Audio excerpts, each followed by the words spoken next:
A paz do Senhor, meus irmãos, mais uma vez nós estamos aqui, desta feita, com a terceira lição do trimestre que nós estamos estudando, o terceiro trimestre. É a razão da nossa fé: assim cremos, assim receberemos. Ou seja, assim vivemos. Assim cremos, assim vivemos. Como já disse, o ano é composto de 4 trimestres. Trimestre quer dizer 3 meses, né? E nós estamos no terceiro trimestre, o penúltimo trimestre do ano de 2017. Nesta semana nós vamos estudar a lição de número 3. Vamos estudar a lição de número 3, né? No dia 16 de julho de 2017, vamos estudar esta lição que diz assim: a Santíssima Trindade, um só Deus em três pessoas.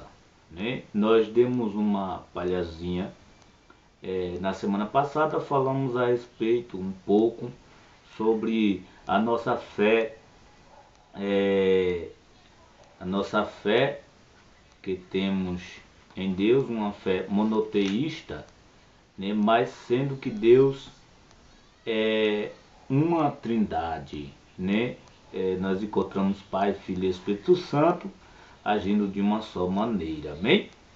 Vamos lá, irmão, aprender a lição. Antes disso, como sempre, meu nome vai estar aqui embaixo aparecendo, né? Mas eu quero apresentar-me como o irmão Jael Cândido, auxiliar de trabalho da igreja e professor de uma das escolas das Assembleias de Deus de Caruaru, Pernambuco, ok?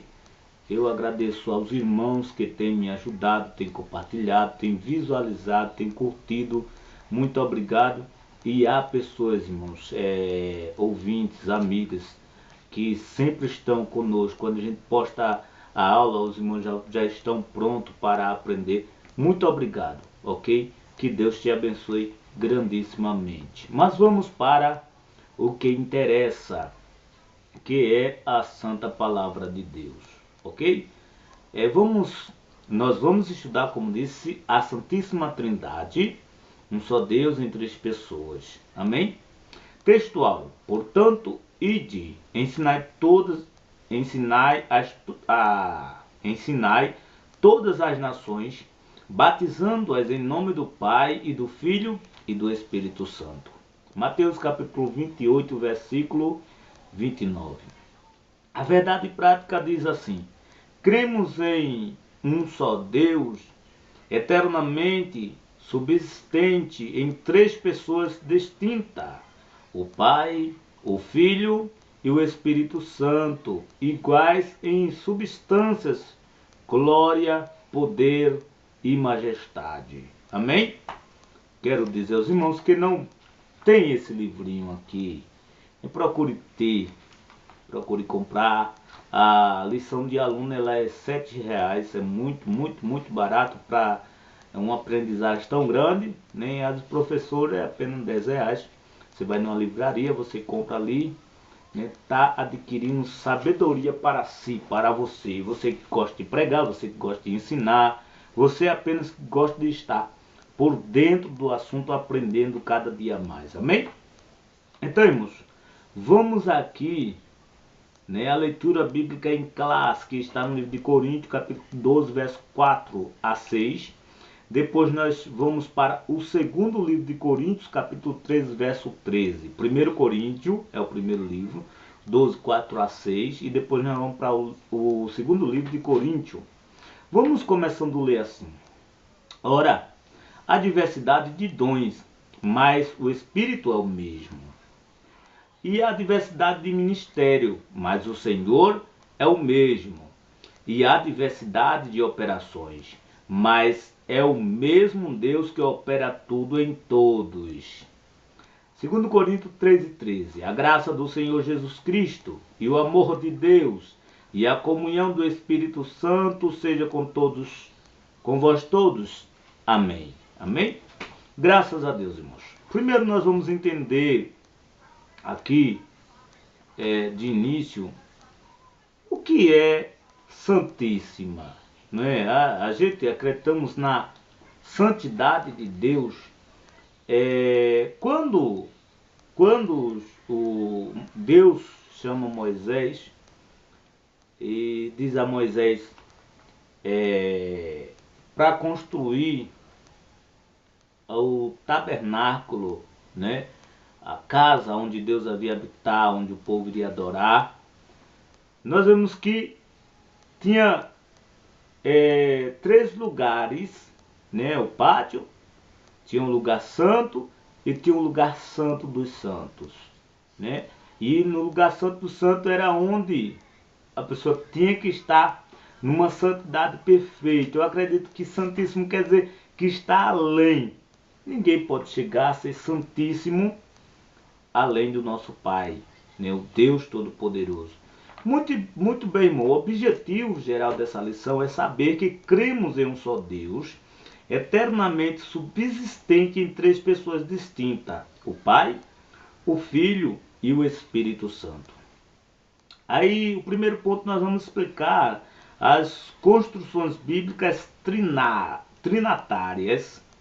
No segundo ponto, vamos mostrar que Deus é o trino e único. No terceiro, nós vamos conhecer alguma crença inadequada a respeito da Trindade. E no quarto, apresentar algumas respostas às objeções acerca da Trindade. Esta lição nós estamos com ela está contida de 4 pontos e o resumo, irmão. Ela não é grande, é pequena, tá certo? Mas são 4 pontos aqui para a gente aprender, para a gente extrair, né, esse ensinamento do nosso Pai Celestial. Amém? Eu quero também mandar um recado para os irmãos aqui da congregação em que nós fazemos parte, os irmãos que nós vamos ter festividade no próximo domingo, em seguida também. Então os irmãos devem sim ler, ou seja, ouvir esse vídeo até o final, tá certo? Assim como o próximo que será lançado também. Amém, irmãos? Graças a Deus. Vamos aqui na introdução. A doutrina da Trindade é a verdade mais crucial do pensamento cristão.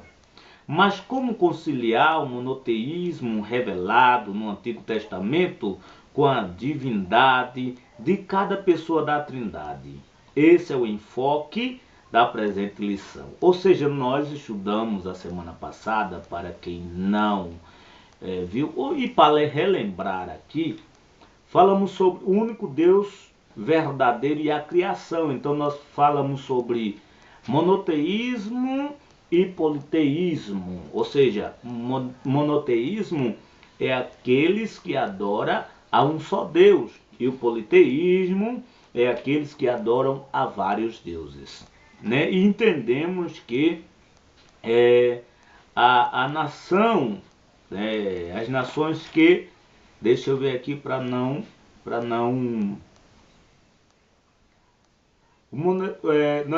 nós vimos aqui que o monoteísmo no Antigo Testamento, né, ele, deixa eu ver, ele tem 3 tipos de adoração, ou seja, 2 nós encontramos que o cristianismo, ou seja, o judaísmo, as religiões, ok, achei. As principais religiões monoteístas, ou seja, que adoram um só Deus, são o judaísmo, o cristianismo e o islâmico, que nós entendemos, a semana passada, que nós entendemos que o islâmico, que eles adoram Alá, entendemos que o Alá dele não é Deus, Javé, o que nós adoramos, que Alá não está no céu, nem está na Bíblia. Nós entendemos, tá certo, que o islamismo adora a um só Deus, mas não ao nosso Deus. Por que, irmão? Porque Alá, ele, vamos aqui, os muçulmanos, outros deuses não são o nosso Deus Javé da Bíblia. Alá era um Deus da Meca pré-islâmica, Deus da tribo dos Coraxitas, de onde veio Maomé. Então, ele não veio da Bíblia, né? Sabemos que mesmo que eles reverenciam alguém que ele acha que vem do alto, que seja divino, mas não é o Deus Javé, o Deus que a igreja adora, o Deus Jeová na nossa língua, não é, irmãos? Então foi isso que nós entendemos. Então, mesmo nós entendemos, adoramos, somos monoteísmo, somos monoteísta, adoramos a um só Deus, mas esse Deus, né, que nós adoramos é um Deus que está dividido em três pessoas. Entendemos que no início, capítulo 1, eu vou fazer uso da lição passada de novo, né? No livro de Gênesis, deixa eu fazer aqui na minha Bíblia, que é muito mais fácil. Você vai ver que Deus é um em três pessoas, como entendemos Pai, Filho e Espírito Santo. Desde o início está claro, você vê que quando Deus ele forma o homem, ele diz aqui, façamos o homem a nossa imagem, a imagem e semelhança de Deus. Amém? Então, quando ele diz assim, façamos o homem a nossa imagem, ele está se referindo a mais uma pessoa além dele? Se fosse só ele, ele ia dizer, vou fazer o homem conforme a minha imagem, né? A imagem e a minha semelhança. Então, ele fala ali em três pessoas, amém? Vamos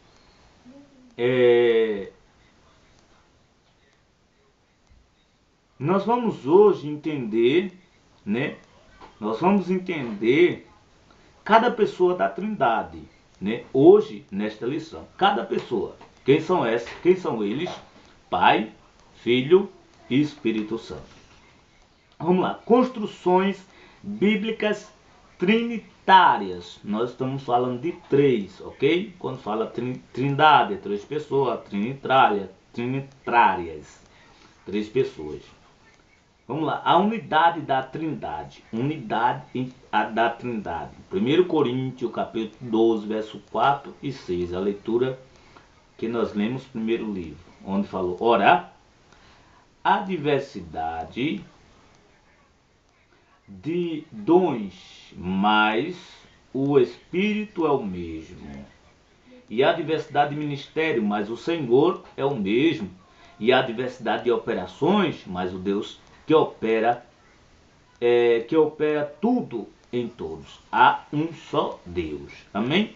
Então foi essa leitura que fizemos e aqui entendemos.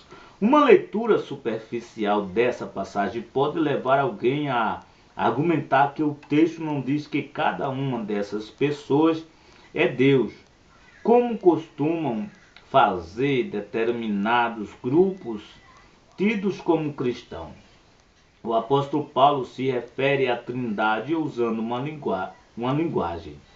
Ele afirma a unidade de Deus, uma só essência e substância, em diversidade de manifestações de cada pessoa distinta, e declara que o Espírito é o mesmo, o Senhor é o mesmo e o Deus Pai é o mesmo. E a unidade aliás, é a unidade na diversidade. Então você vê que todos aqui, onde nós vamos ler de novo para entender. Ora, a diversidade de dons, mas o Espírito é o mesmo. Ou seja, há muitos dons na operação do Espírito Santo, mas há um só Espírito. Aí há diversidade de ministérios, mas o Senhor é o mesmo. Pode haver muito, mas o Senhor Jesus é o mesmo que o iniciou. E a diversidade de operações, mas é o mesmo Deus que opera tudo em todos. Amém? Então você vê, aqui nesses 3 versículos, você já vai entender que se há diversidade de ministério, é na igreja. Se há diversidade de dons, é na igreja. Se há diversidade de operações, também é na igreja. Então tudo demanda dos céus, amém? Então, mesmo que exista cada pessoa é distinta, mas você vê que o Espírito e o Senhor é o mesmo, e o Deus Pai é o mesmo, amém? É a unidade da diversidade, amém? A bênção apostólica, vamos lá, 1 Coríntios, capítulo 3, verso 13, onde nós lemos aqui: a graça do Senhor Jesus Cristo e o amor de Deus e a comunhão do Espírito Santo seja com todos vós, amém. Há aqui certo paralelismo com a bênção sacerdotal. Essa saudação final não é comum nas epístolas paulinas. Não parece haver aqui intenções de explicar a doutrina da Trindade. Trata-se do pronunciamento habitual do ministro de culto ao despedir os fiéis, no fim das reuniões nas primeiras décadas da história da igreja. Veja aqui, o que ele está explicando. Quando Paulo disse assim: a graça do Senhor Jesus Cristo e o amor de Deus e a comunhão do Espírito Santo seja com todos vós, amém. Então aqui já dá para entender que o apóstolo Paulo, ele fala sobre 3 pessoas, né? Veja, 3 pessoas: a graça de Jesus, o amor de Deus e a comunhão do Espírito Santo seja com todos vós. Mas o interessante aqui é que o apóstolo, ele não diz assim, separadamente assim: a graça do Senhor Jesus seja com todos vós, amém. O amor de Deus seja com todos vós, amém. E a comunhão do Espírito Santo seja com todos vós, amém. Ele não diz assim. Se ele dissesse assim, era porque os 3 trabalhariam diferente. Sim ou não? Sim, verdade.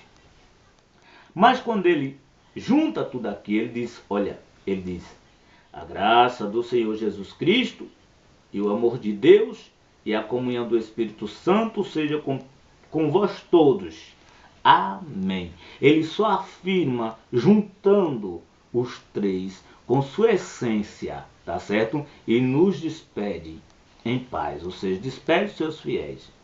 Então, irmãos, já dá para nós entendermos alguma coisa. Veja, se isso puder ser confirmado, significa que os cristãos já estavam conscientes dessa realidade divina desde muito cedo na vida da igreja.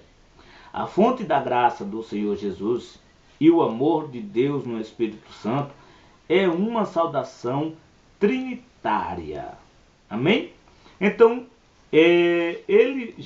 o apóstolo Paulo já ensinava que Deus, havia 3 pessoas no céu. Deus era uma trindade santa. E aqui o título da lição diz que a trindade de Deus é santíssima.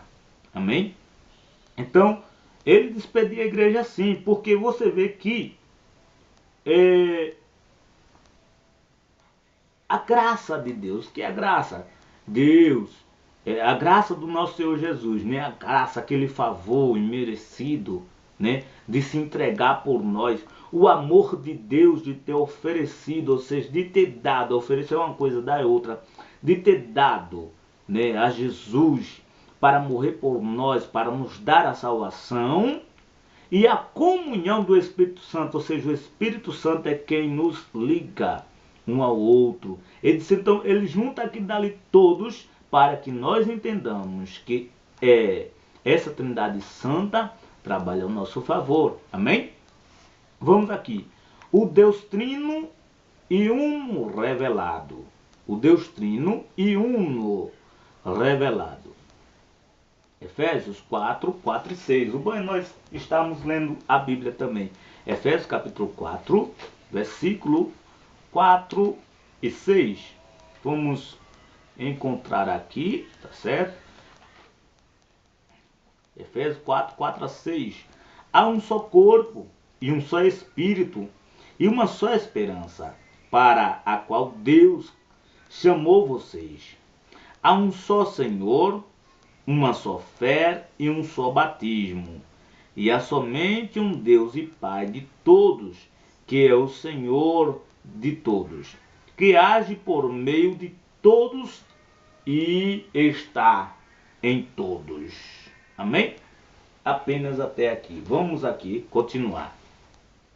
Temos aqui, é bom juntar aqui, que eu sei que os irmãos gostam de Bíblia. Amém?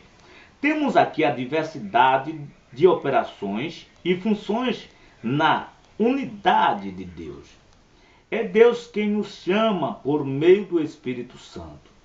Jesus é o nosso Senhor, a fonte de nossa fé e esperança. O Pai, o Filho e o Espírito Santo são iguais em poder, glória e majestade, que subsistem desde a eternidade em uma só substância, indivisíveis ou indivisível, mas manifesto na história salvífica em forma pessoais e funções distintas. Amém? Veja aqui, vamos entender. Nós lemos aqui verso 4, 4 de Efésios 4, capítulo 4, verso 4 a 6. Há um só corpo e um só espírito e uma só esperança, para a qual Deus chamou vocês. Há um só Senhor, uma só fé e um só batismo. E há somente um só Deus e Pai de todos, que é o Senhor de todos, que age por meio de todos e está em todos. Deu para entender, irmão? Veja que ele fala de unidade e depois ele junta tudo ali num só Deus, ok? E aqui quando ele fala aqui, ó, nós temos aqui diversidade de operações e funções na unidade de Deus, né? E diz assim, é Deus quem nos chama por meio de quem? Do Espírito Santo Deus nos chama. Deus nos chama por meio do Espírito Santo, ou seja, nós sabemos que quem convence o homem do pecado é o Espírito Santo. Aí Jesus é o nosso Senhor, a fonte da nossa fé. Deus nos chama através do Espírito Santo, né? E agora entendemos que para chegarmos a ser convencidos, precisamos de Jesus, conhecendo a nossa fé, né? E o Pai da nossa fé e esperança, né? Agora, o Pai, o Filho e o Espírito Santo são iguais em poder, glória e majestade, que subsiste desde a eternidade em uma só substância indivisível, ou seja, nenhum trabalha na sua vontade, de forma diferente, né?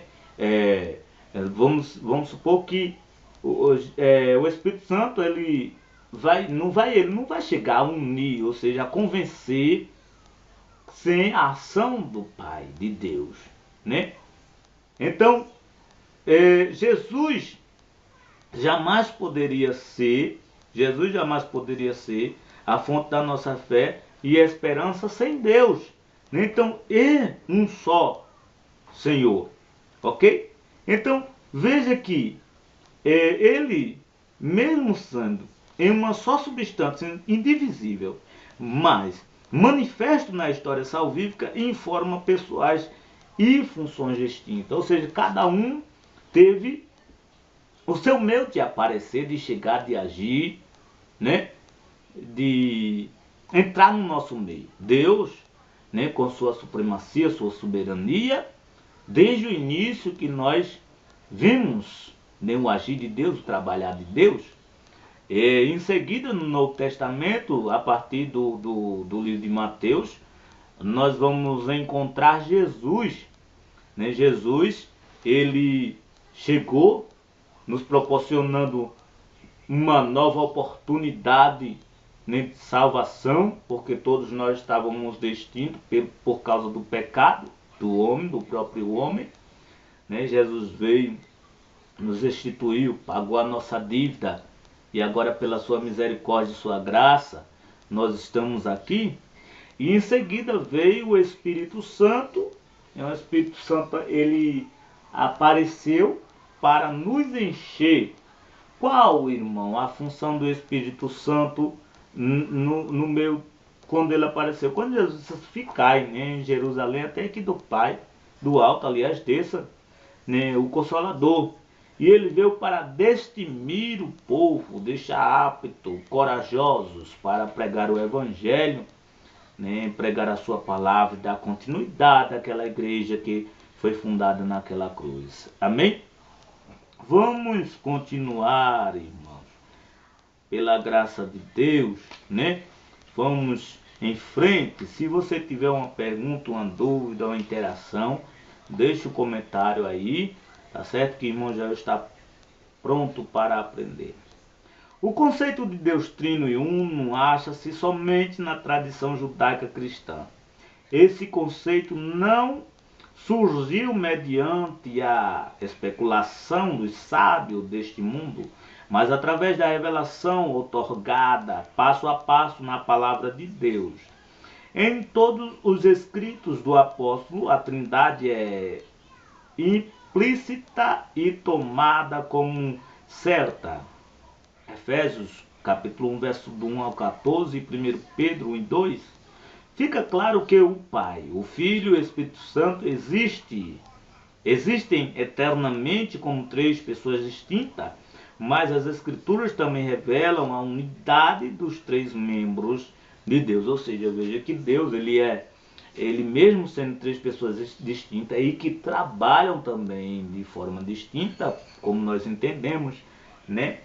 Sobre a maneira que Deus se levantou para criar tudo que existe no mundo, exceto o homem, que o homem foi criado os três, pelo que nós entendemos, né? Jesus apareceu com a salvação e a libertação, e o Espírito Santo como batizando, deixando o homem destemido para pregar o Evangelho. Então cada um veio das suas formas, mas eles são um eternamente. Amém? As pessoas da Trindade têm vontades separadas, porém nunca conflitantes. O Pai fala ao Filho, empregando o pronome da segunda pessoa do singular. Tu és o meu filho amado, em ti me tenho comprazido. Hebreus capítulo 9, verso 14. Declara que veio não para fazer a minha vontade, mas a vontade daquele que me enviou. Amém? Veja que dá para entender. Ou seja, eles têm vontade, mas os três não discordam, eles trabalham num só nível. Ok, irmãos? E você vê mesmo, quando Jesus olha assim, ele diz ao povo, olha, eu não vim para fazer a minha vontade, mas para cumprir a vontade do Pai. Qual era a vontade do Pai? A vontade do Pai era resgatar-nos do pecado, né?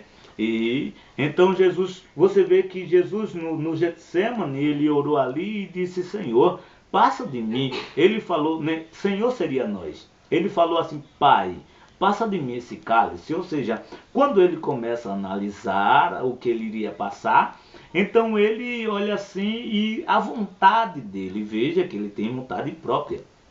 A vontade dele seria agora desistir, né, que pudesse aparecer outro jeito, mas a vontade de Deus era que ele fosse até o fim. Ele diz assim, que não seja feita a minha vontade, mas que seja feita a tua vontade. Amém? Então a vontade do Pai era essa, era resgatar-nos do pecado. Nós vemos que Jesus foi até a morte para nos salvar da condenação, irmãos, para nos salvar da maldição, do erro, da desobediência, pois o homem sofre hoje por causa da própria desobediência. Você vê que o mundo quer tudo. Você vê que o homem, ele se deleita dos prazeres da carne de uma forma muito grande. Mas quando se fala de Deus, quando se fala de salvação, quase todas as pessoas, eles correm, às vezes não querem aceitar. Então, chegar a Jesus é difícil, para muitos inaceitável, né? Mas nós sabemos e falamos por aí que só Jesus é o caminho, só Jesus é a verdade, só Jesus é a vida. Só Jesus. Não existe Deus, chegar a Deus sem chegar a Jesus. Você já viu subir uma escada sem só com a primeira calçada de baixo e a de cima? Não existe isso, não é? Então, Jesus é o único meio de nós escalarmos e chegarmos a Deus. Amém? Vamos ao segundo ponto, irmão. O Deus Trino e Uno. Uma questão crucial. A Bíblia mostra com clareza meridiana a divindade do Filho. E o Verbo era Deus. João capítulo 1, verso 1. Trata-se de uma divindade plena e absoluta, porque nele habita corporalmente toda a plenitude da divindade. Amém? Colossenses capítulo 2, verso 9. As Escrituras afirmam também que o Espírito Santo é Deus. Não sabeis vós que sois o templo de Deus, que o Espírito de Deus habita em vós? 1 Coríntios capítulo 3 e 3. E é também Senhor. Ora, o Senhor é o Espírito. 2 Coríntios capítulo 3, verso 17. Como conciliar essa verdade com o monoteísmo ratificado pelo próprio Senhor Jesus? Tal não se trata de triteísmo, isso é, três deuses, pois existe um só Deus e Deus é um só. 1 Coríntios capítulo 8, verso 6. A única explicação é a Trindade. Amém? Então veja que a Bíblia mostra com clareza a meridiana divindade de quem? Do Filho, Jesus. João 1, capítulo 1, verso 1 diz que no princípio era o Verbo, e o Verbo era Deus, e o Verbo estava com Deus. Né? Nós entendemos que Jesus era Deus e estava com Deus Pai. E aqui também fala que o Espírito Santo também era Deus. Veja, as Escrituras afirmam também que o Espírito Santo é Deus. Não sabeis vós que sois templo de Deus e que o Espírito de Deus habita em vós? E é também Senhor. Ora, o Senhor é o Espírito. Então, a Bíblia não despreza nenhum. E nós não estamos aqui falando sobre nós não estamos falando sobre três deuses, estamos falando sobre um Deus. É igual um grupo, né? O grupo ele só deixa de ser um grupo quando ele se divide, ou seja, quando o grupo ele tem duas finalidades, irmãos. Às vezes, pronto, vamos supor, uma dupla. Uma dupla. A dupla, ela tem duas pessoas. Um canta na voz mais fina e outra canta já mais baixo, né? Um alto e outro baixo. E se, né, os dois querer cantar da mesma maneira, sem que entre em harmonia, nunca vai dar certo. Então, dali vai acabar surgindo duas duplas, porque cada um vai ter que precisar de mais um parceiro. Então, mesmo assim é Deus. Deus, ele trabalha, Pai, Filho e Espírito Santo trabalha, né, em um só pensamento, em uma só ação. Amém? Você vê que no início ele disse: façamos. Entraram em acordo, tá certo? Vamos lá ao segundo subtópico do segundo tópico, a Trindade. A Trindade está presente na Bíblia desde o Antigo Testamento. Gênesis capítulo 1, verso 26. Aquele façamos, né? O Senhor Jesus apresenta o Pai e o Espírito Santo num tipo de relacionamento eu, tu e ele. Eu, tu, ele. João capítulo 16, verso 7 a 16. Vamos lá, irmãos. Vamos ver aqui. João capítulo 16, versos 7 a 16. Vamos aqui. Evangelho de João, versos 7 a 16. Vamos lá. Eu falo a verdade quando digo que é melhor para vocês que eu vá, pois se não for, o auxiliador não virá. Mas se eu for, eu o enviarei a vocês. Quando o auxiliador vier, ele convencerá as pessoas do mundo de que elas têm uma ideia errada a respeito do pecado e do que é direito e justo, e também o julgamento de Deus. As pessoas do mundo estão erradas a respeito do pecado porque não creem em mim. Estão erradas a respeito do que é direito e justo porque eu vou para o Pai. E vocês não vão me ver mais.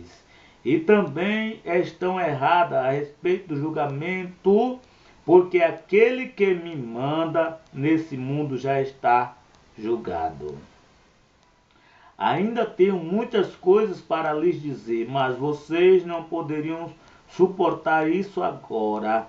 Porém, quando o Espírito da verdade vier, ele ensinará toda a verdade a vocês. O Espírito não falará por si mesmo, mas dirá tudo o que ouviu e anunciará a vocês as coisas que estão para acontecer. Ele vai ficar sabendo o que tenho para dizer e dirá a vocês, e assim ele trará glória para mim. Tudo o que o Pai tem é meu.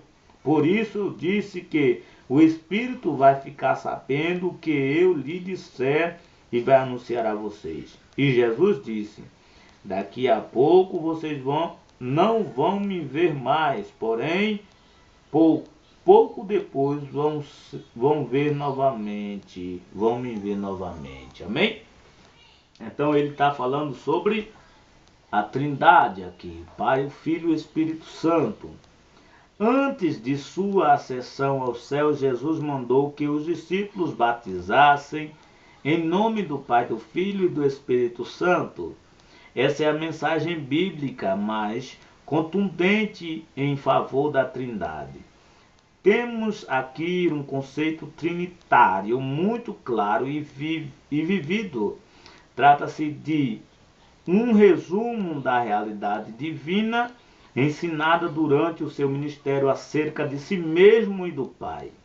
E o Espírito Santo, a Igreja, desde a antiguidade, resume essa passagem bíblica na fé em um só Deus que subsiste eternamente em três pessoas distintas. Amém? Então você vê que lá, que os três, o Pai, o Filho e o Espírito Santo, eles não agem de forma em um só, ou seja, que eles tenham, né, uma só ideia. Uma só ideia.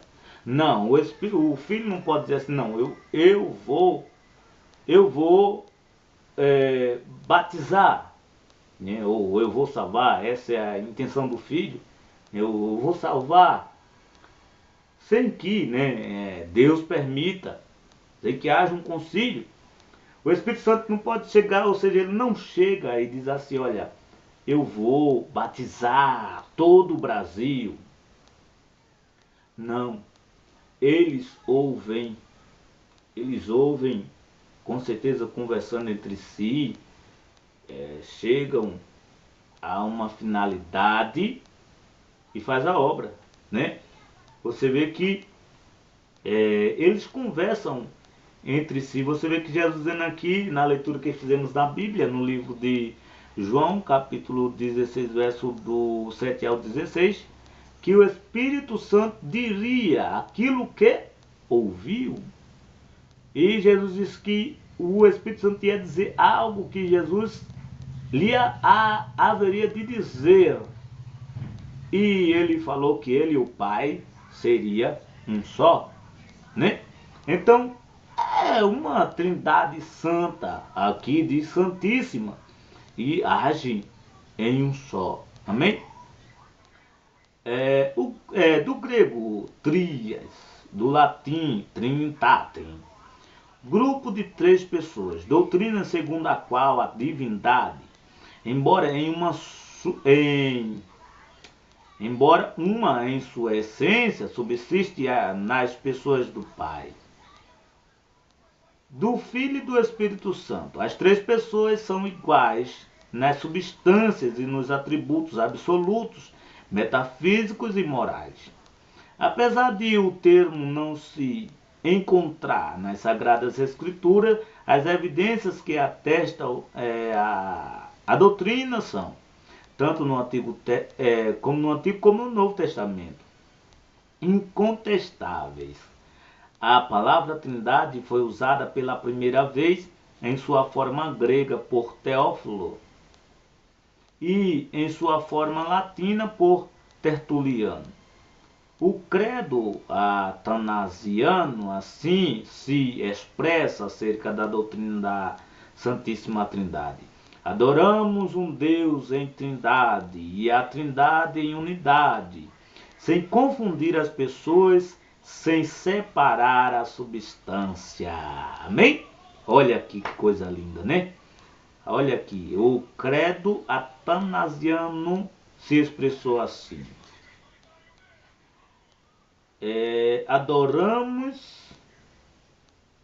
Adoramos um Deus em trindade e a trindade em unidade, sem confundir as pessoas e sem separar as substâncias. Ou seja, a substância é aquilo que nos traz a essência, irmãos. Amém?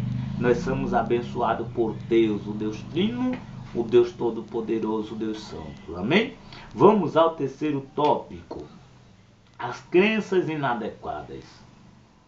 As crenças, ou seja, aquilo que o povo crê inadequadamente. Vamos lá. Os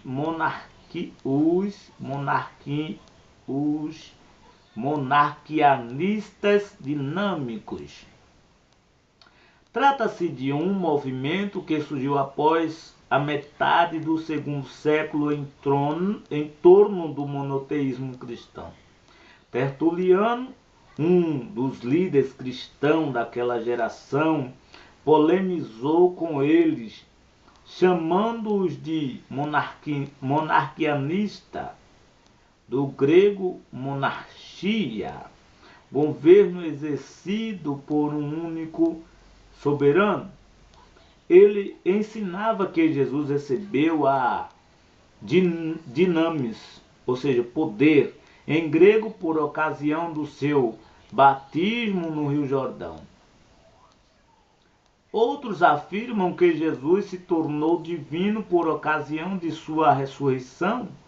Todas as ideias do movimento negavam a deidade absoluta de Jesus e contrariavam a crença desde a era apostólica que considerava Jesus o verdadeiro Deus e a vida eterna. Eles são os ancestrais do arianismo, ou seja, eles tentaram,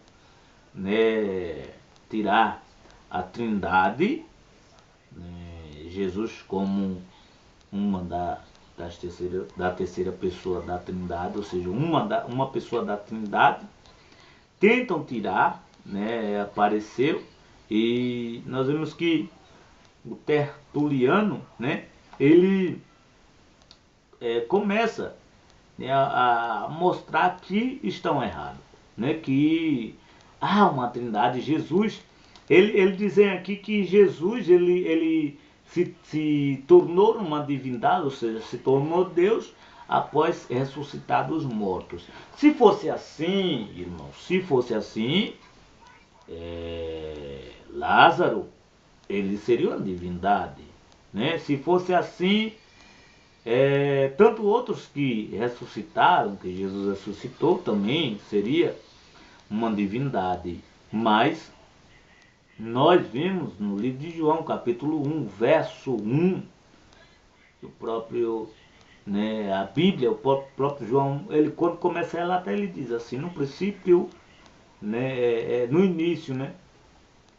Jesus era o verbo, e o verbo era Deus, o verbo estava com Deus. Ele começa falando tudo isso. Então, isso são as crenças, ou uma das crenças inadequadas, ou seja, um modo de crer que são desprezíveis, tá certo?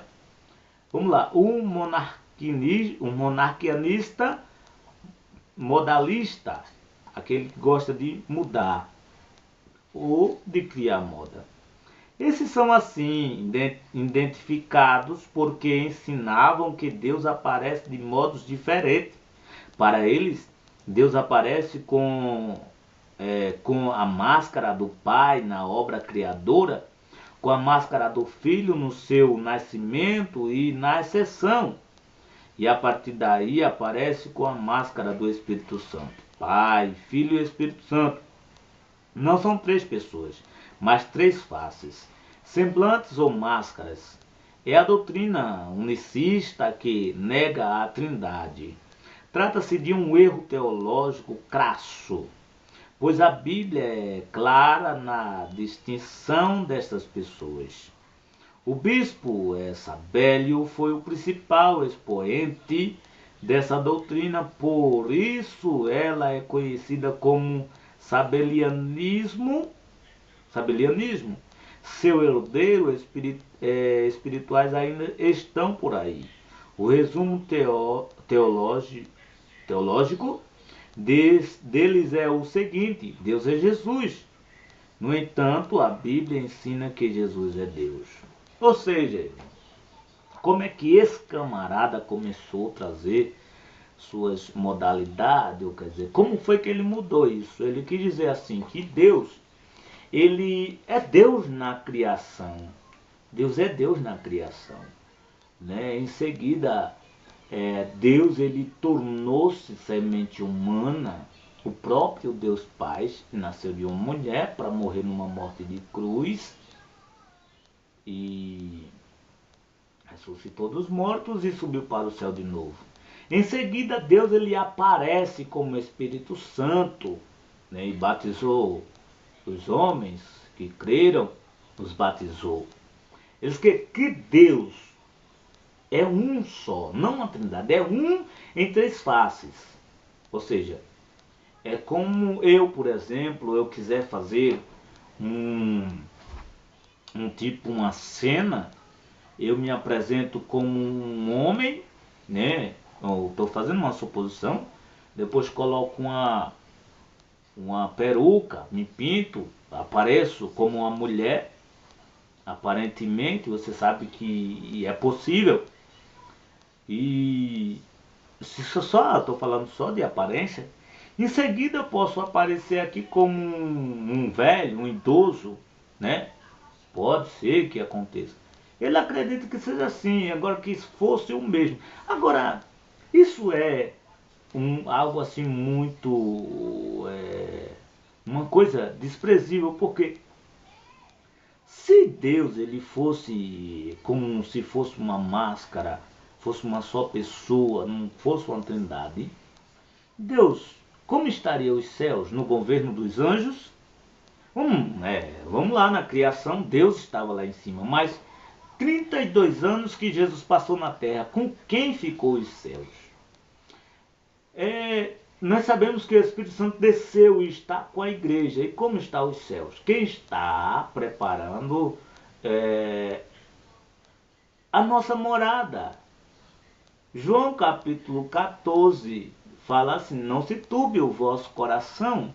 Credes em Deus, credes também em mim. Na casa de meu pai há muita morada. Ele estava falando de Deus. Aí diz assim: pois vou para o Pai preparar-vos lugar. E se eu for vos preparar lugar, eu voltarei e vos levarei, para que onde eu estiver, estejais vós também.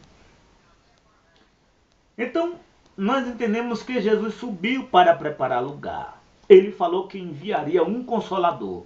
Aí Deus, o próprio Deus, iria descer para consolar o povo, Será que ele já não podia fazer isso? Será que Deus, em sua em sua potência, em sua soberania, no seu poder, ele já não podia, ele podia sim derrotar o diabo, nos santificar, nos livrar do pecado.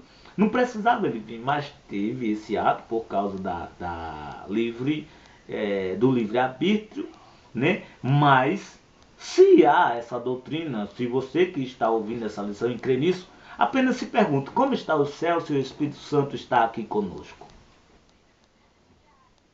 Como passou os céus em 32 anos se Jesus estava na terra, que alguns fascistas desprezíveis diz que Jesus era o próprio Deus. Mas quando nós encontramos as passagens na Bíblia, você vai ver nos evangelhos, pode ler que Jesus disse que ia para o Pai. Então existia alguém lá. Eu vou para o Pai preparar-vos lugar. Ele falou que enviaria um consolador. Então, ele ia para o Pai, de lá ele ia enviar outra pessoa da Trindade para cá, e enviou, né? Que desde o Antigo Testamento nós vemos que Davi, por exemplo, quando foi ungido, o Espírito Santo se apossou de Davi, né? E daí em diante não deixou mais. E como estariam os céus?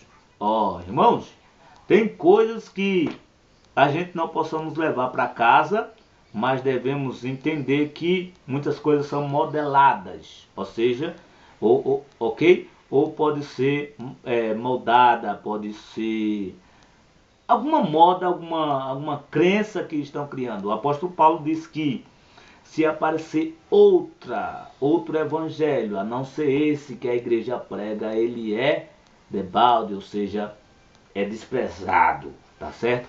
Não é aceitável. Vamos continuar. O arianismo é o nome da doutrina formulada por Ario e do movimento que ele fundou em Alexandria, Egito, no ano 318, acredito que depois de Cristo, né? Sua doutrina contrariava a crença ortodoxa seguida pelas igrejas desde o período apostólico. Ario ensinava que o Senhor Jesus não era da mesma substância do Pai.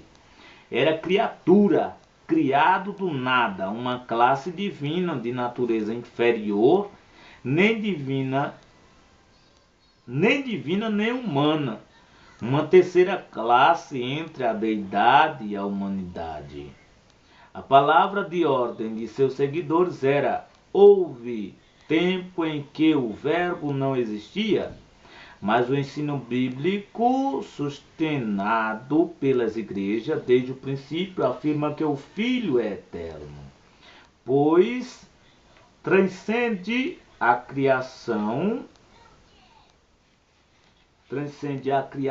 e ele é antes de todas as coisas e todas as coisas subsistem a ele. Vamos conferir aqui, vamos conferir. Livro de Colossenses, capítulo 1, verso 17. Colossenses, esse livro é pequeno, mas nós chegaremos lá, tá certo? Tessalonicenses. Você precisa entender que Deus, ele trabalha, irmão, e nos ajuda, tá certo? Nos ajuda. Agora é necessário nós buscarmos entender para não ficarmos presos em certas doutrinas e acabarmos, irmãos, com a nossa fé machucada, né? Sem certeza. Colossenses, irmão, perdi aqui essa Bíblia um pouco. Colossenses, achei, capítulo 1, verso 17. Diz assim, ó, o que é que diz Colossenses? Antes de tudo, ele já existia, e por estarem unidas com ele todas as coisas são conservadas em ordem e harmonia. Ou seja, está confirmado na Bíblia que Jesus já existia. Aí vem os arianitas, vamos voltar aqui, arianismo, que eles denominaram porque foi criado por um tal de Ario, né, algum profeta aí do capeta, e um camarada desse ainda tem seguidores, né? Ele sai criando, dizendo que Jesus é uma criatura. Você sabe que criatura é algo que foi criado, né? É de que Jesus apareceu aqui, ele não é Deus, também não é humano. Porque humano, porque para suportar tantas das coisas que Jesus suportou e ainda ressuscitou dos mortos, que eu acho que chicotearam tanto Jesus para confirmar que ele estava morto e que não iria ressuscitar, porque Jesus pregava que ao terceiro dia ia ressuscitar. Mas eu acredito que mesmo se tirasse a cabeça fora de Jesus, ele ressuscitaria. Porque Deus é santo e vela para cumprir a sua palavra. Amém? Então, irmão, desprezando essas crenças inadequadas aí, seja lá os monarquianistas, dinâmico aí, que esses dinâmicos aí que cria ali as coisas que querem mudar tudo, né? Desde os modalistas e até o arianismo, a gente deve desprezar, porque nós sabemos que Deus foi criado no princípio. Esse é que acha, ele diz que Jesus foi criado, né, tão rápido assim, né? Foi criado ali inferior a Deus, uma pessoa inferior a Deus, não era nem Deus, não era nem homem. Só porque Jesus, né, a igreja sabe que Jesus era 100% Deus, 100% homem. Foi mistério, mas foi o mistério da salvação, né? Foi para que nós pudéssemos se encontrar com Deus. Olha, vamos lá. Arianismo, heresia fermentada por um presbítero do quarto século chamado Ário, negando a divindade de Cristo, ensinava a ele ser Jesus, o mais elevado dos seres criados. Todavia não era Deus. Por este motivo seria impropriedade referir-se a Cristo como se fora um ente divino. Ou seja, ele diz que Jesus foi criado, né? Como nós entendemos aqui, Jesus foi um ser mais elevado, né? Seres criados. Todavia não era Deus, né? Não era Deus.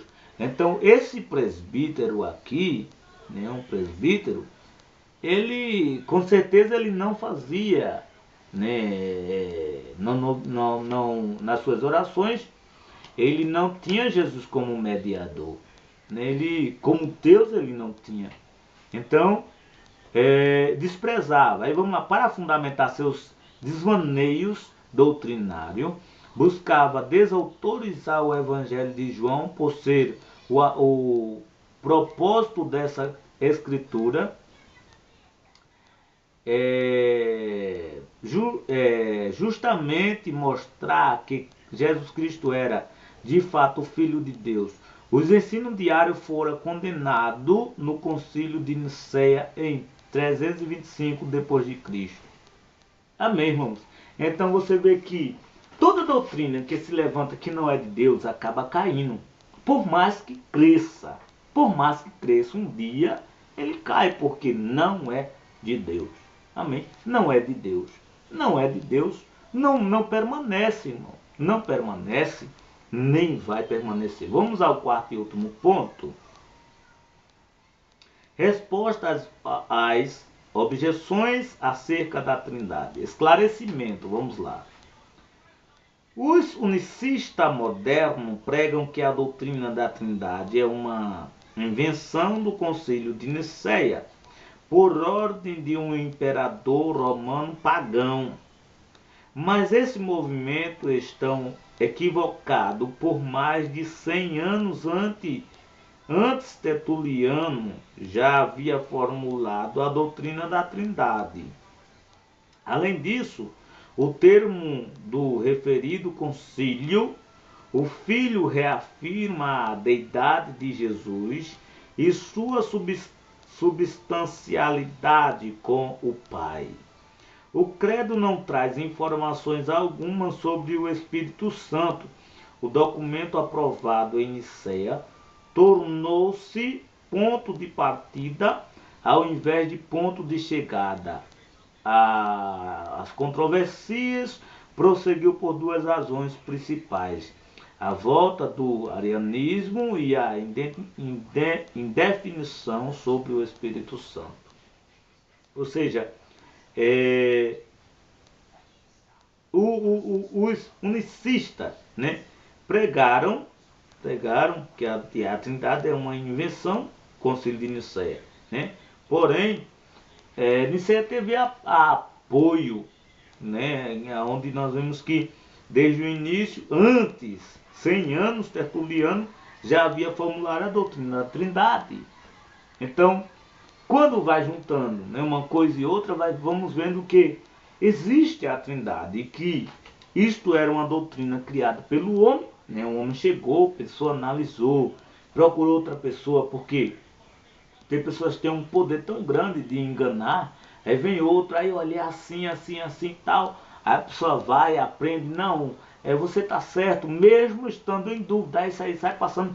Quando forma um grupo, aí já fica difícil, né? Então, você vê que aí é um presbítero que começou, né? Mas uma coisa é certa, irmão, nossa chamada não foi para dividir e nossa chamada não foi para desmanchar. A nossa chamada foi para crer e aceitar na palavra do Criador. Amém? Nós temos um manual cristão, ok? Você sabe que nós temos a Bíblia Sagrada, a qual nos ensina. Vamos lá. A definição de Tertuliano. Ele foi o neologista da igreja que criou o termo Trindade. Na seguinte declaração, todos são um, por unidade de substância, embora ainda esteja oculto o mistério da dispensação que atribuiu a unidade numa Trindade, colocando em sua ordem os três, Pai, Filho e Espírito Santo. Três, contudo, não em essência, mas em grau, não em substância, mas em forma, não em poder, mas em aparência, pois eles são de uma só substância e de uma só essência e de um poder só. Já que é de um só Deus, que esses grau e forma e aspectos são reconhecidos com o nome de Pai, Filho e Espírito Santo. Amém? Um só Deus, portanto a essência, a substância e o poder são um só. Mas a diferença está no grau, na forma e na aparência que chamamos de pessoas. Ele é um só, irmão. A Trindade é uma só. Porém, entendemos que é três pessoas. Está na forma de trabalhar, só que conciliando. Nós vemos que Deus, ele trabalha com o seu poder supremo, né, como o Deus Pai Todo-Poderoso, amém? Em seguida vem Jesus com o plano de salvação, com o seu projeto salvífico, glorioso e poderoso, né, que nos atraiu, que chegou até nós. Em seguida vem o Espírito Santo, né, batizando, convencendo pelo poder da palavra, né, mas em uma só finalidade: santificar o povo para levar para os céus. Jesus vem resgatando, o Espírito Santo vem santificando e depois irá nos recolher para nos céus, assim como já estão sendo recolhidos alguns, né, nossos irmãos. Amém? A formulação definitiva da Trindade. Vamos lá. Isso só aconteceu no concílio de Constantinopla, em 381 d.C., com base nos trabalhos de Antanásio, que combateram os arianistas e também os grupos contrários à doutrina do Espírito Santo, como o pneumaton-marciano e os tropicianos, e com base nas obras dos chamados pais capadócios, Basílios de Cesareia, Gregório de Nissa e Gregório de Nazianzo, o credo Constantinopolitano reafirma o credo de Nicéia e define a divindade do Espírito Santo, estabelecendo de uma vez por toda a doutrina da Santíssima Trindade. Amém? Então, quando ele sai, juntando tudo, preparando, então tiram a certeza, a conclusão de que existe uma Santíssima Trindade. Amém? Então, nós vemos que eles trabalham com base nisso, falando sobre o poder de Deus. Concílio de Nicéia e de Constantinopla. Primeiro concílio ecumênico da história, convocado pelo imperador Constantino em 325, teve como objetivo solucionar os problemas que dividiam a cristandade. Problemas esses causados pelos arianismo, buscando reafirmar a unidade da igreja, e os participantes do concílio redigiram uma confissão teológica confirmando a ortodoxia doutrinária do cristianismo. Em 381, reuniram-se em Constantinopla 150 bispos e a pedido do imperador Teodósio I, como objetivo de confirmar a unidade da igreja no Oriente. Terminados os trabalhos, aquele segmento da cristandade livrava-se de mais de meio século de domínio ariano. Amém? Então veja que não subsiste, irmão, não subsiste. Você vê que o imperador ele convidou os bispos, 150 bispos, para que pudesse chegar a uma finalidade. Então, como chegaram na finalidade da Santíssima Trindade, nós continuamos desta forma também. Amém, irmão? Acreditando na Trindade Santa de Deus, como sempre viemos, tá certo? Crendo que ele trabalha, tá? Os três apareceram com poder, com glória, para nos salvar, E eu acredito que foi comestível esta lição. Eu aprendi, seus irmãos. Deixa o seu comentário que é importante, tá certo? Vamos concluir aqui. Diante do exposto, está claro que a doutrina da Trindade é bíblica e está presente desde Gênesis até o Apocalipse. Ou seja, nós vimos em Gênesis até o livro de Apocalipse que a Trindade ela é santa, tá certo? Ela está na Bíblia e nós cremos na Bíblia, porque a Bíblia ela foi inspirada por Deus. Amém? Não foi qualquer um outro livro aí que os homens são inspirados por paixões, por mulheres e outras coisas, mas a Bíblia ela foi inspirada por Deus. Amém, irmãos? Então, deixe um comentário aí, é muito importante. Comente a lição, compartilhe no seu Facebook, no WhatsApp, Twitter, Instagram, o que tiver aí, compartilhe, tá certo? Se você não é inscrito no canal, se inscreva, para mim vai ser um grande prazer tê-lo conosco aqui no canal, amém? Que Deus abençoe a todos, fiquem na paz do Senhor e na próxima lição estaremos estudando, né, a lição número 4, o Senhor e Salvador Jesus Cristo. Amém? Que Deus te abençoe.